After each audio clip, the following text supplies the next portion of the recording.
Seorang anak telah meninggal dunia, 3 lagi terlantar akibat penyakit kronik.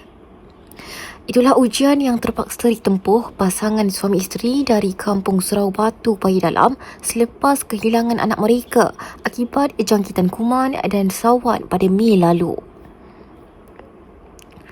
Menurut Syaiful Nizam Abu, 50 tahun, dia dan isterinya Nurbaiti Zakaria, 44 tahun, dikurniakan 10 cahaya mata. Namun, seorang daripada mereka meninggal dunia pada 20 Mei lalu ketika berusia 13 tahun. Menurutnya, 3 lagi anak mereka memerlukan penjagaan sepenuh masa kerana tidak mampu menguruskan diri sendiri selain tidak boleh bertutur. Tambahnya, seorang lagi anak, Muhammad Faris Hakimi, 10 tahun, yang belajar di Sekolah Jenis Kemasaan Tamil SJKT Tambak Paya, turut berdepan masalah pembelajaran.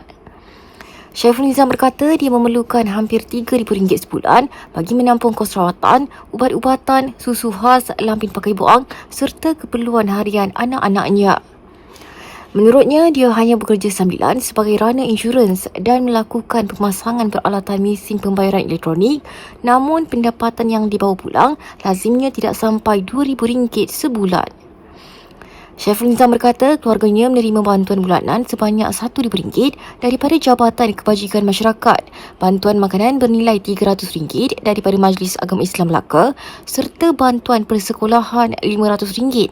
Namun jumlah itu masih belum mencukupi.